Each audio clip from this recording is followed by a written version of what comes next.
All right, so out of over 3,000 sample bottles I have here at the house, over 400 full bottles, and God knows how many fragrances I've smelled over the years. If I'm being insanely critical, what are my top 5 absolute favorite fragrances, 10 out of 10 bangers that bring the heat no matter what? Let's talk about it.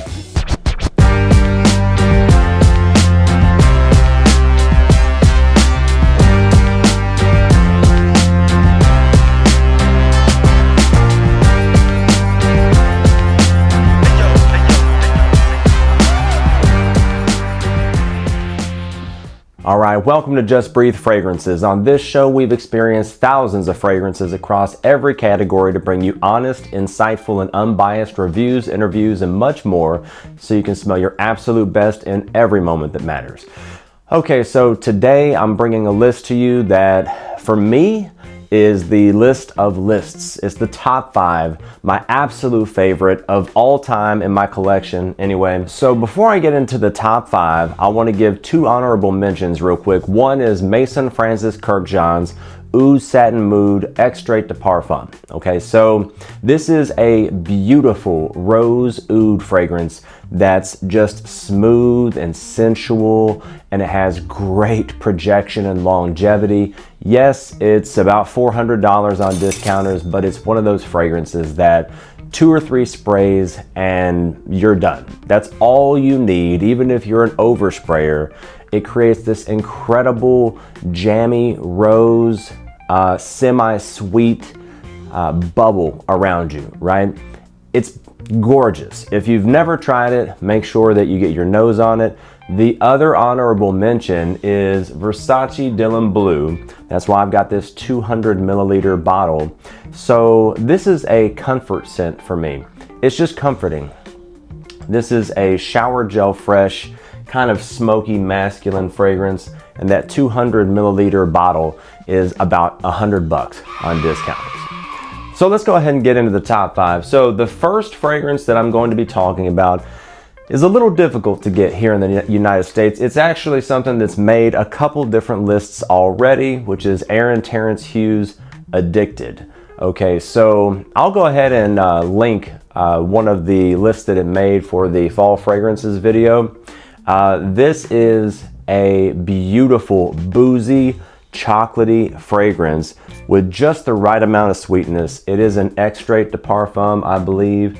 So the longevity is incredible. The projection is pretty good for the first couple of hours, moderate projection, and it tames down a little bit after about maybe 2-3 hours. But it opens up with this gorgeous cognac note, and it has this chocolate in there that just makes it this nice, semi-sweet, boozy, chocolatey, deep, sensual, fun fragrance. If you can get your hands on Aaron Terrence Hughes' Addicted, I would do it for sure. This is, to me, a 10 out of 10 fragrance. I love wearing this one. It's a compliment magnet, and it's also very unique. There's nothing out there like it that I've smelled anyway. So in at number 5, Aaron Terrence Hughes' Addicted. All right, so number 4, switching it up a little bit, is Micallef's Gin Tonic. So Micallef's Gin Tonic it's probably my favorite warm weather fragrance in my entire collection, because it's this boozy, you all are going to start thinking I'm an alcoholic. This has got a gin note in it. So it's this botanical, boozy, effervescent, fresh, soapy fragrance with a lime note in there. So it's got a little bit of citrus too. Oh my gosh, what you're getting is this effervescent, uplifting mint and botanical juniper and gin note that comes out with that lime. And when it dries down, it's got some woods in there as well. If I'm not mistaken, I think it's a cedar wood. And there's something that's lending to a soapiness. So yes, you're getting this nice, effervescent, uplifting lime and mint, boozy fragrance, but it's clean and soapy. And it's something that is Really good for the office or for a day out when it's warm.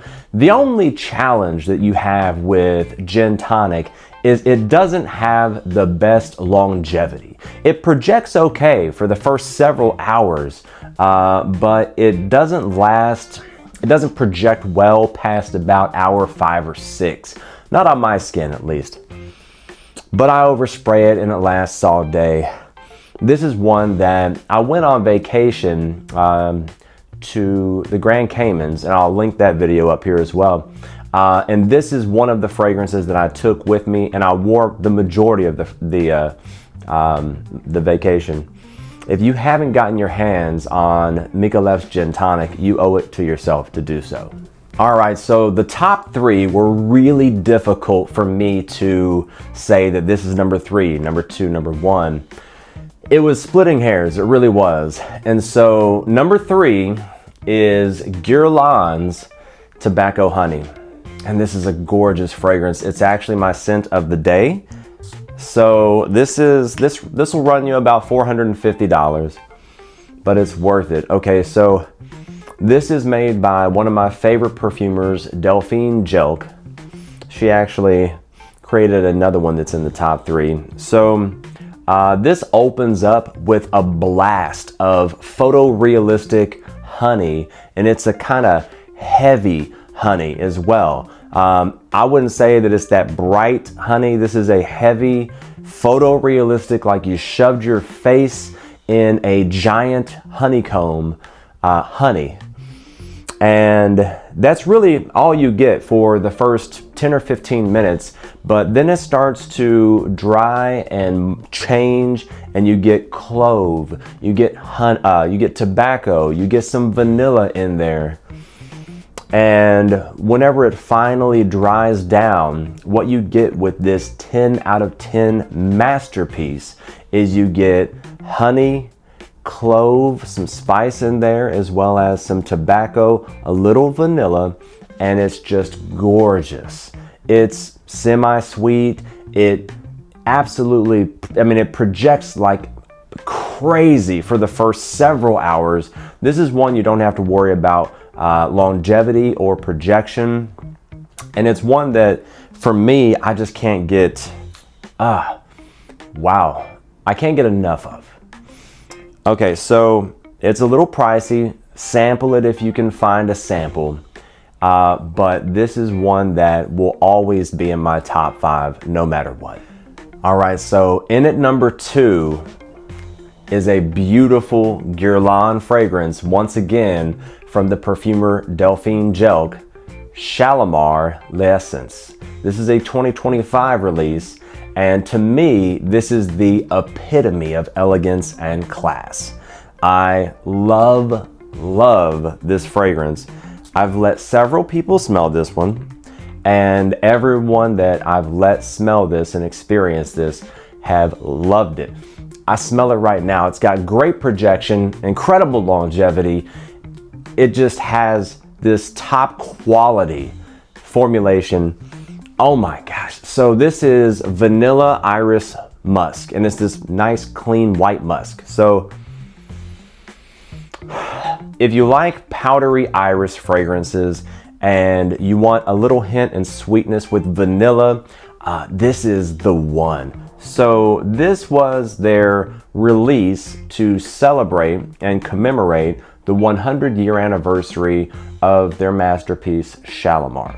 So this is a gorgeous 10 out of 10 fragrance that is classy, it's elegant. If you want the full breakdown, the full review is right here. I'll go ahead and link that.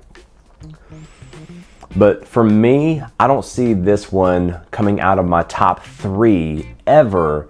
It's just gorgeous in every way humanly possible. I can't imagine someone not liking this. That's Shalimar L'Essence by Guerlain. All right, so there has to be a number 1, and this is a new love for me. I get excited every time I smell it. I love it. There's nothing that smells like it, and in my mind, there's really not much that can compete with this. This is from the house of Chris Collins, Lust Eau Delish. To me, this is the best use of oud there ever was. Okay, so, and you don't have to worry about projection or longevity with this one. It projects incredibly. It will fill a room. You've got to be careful with this one. The longevity is eternal, 12 plus hours. It is a 10 out of 10 masterpiece, absolutely and without a doubt. You've got this dark chocolate nuttiness coming from Walmart. You've got this dark chocolate nuttiness coming from walnut and I believe hazelnut as well. And it's got this semi-sweet dark chocolate with a oud base. Oh my gosh. And orris root gives it texture and just rounds out the composition. Seriously, I can't talk with this one. It gives me butterflies and emotions and everything. This is so incredible. So Lust Oud Delish by Chris Collins. For me, this is number one. This is the best thing I've ever smelled in my entire life. Chris Collins has a discovery set that's pretty inexpensive. So there's so many good fragrances in there, like African Rue Boys. There's a few in there that I like. For me, this is number one. You need to get your nose on it. Chris Collins did something really special whenever he put this together. Lust Oud Delish, number one on my top 5. All right, so I want to hear from you. What's your top 5? What's your number one all-time favorite if you had to pick one, okay? And have you tried any of these? What are your thoughts? If you've tried Lust Oud Delish, I need to know. Give me your thoughts in the comments section. Did it blow you away like it did me? And as always, we're a growing channel. Feel free to like and subscribe. And remember, a great scent doesn't just smell good. It says something. So choose what smells right for you and just breathe. Thank you.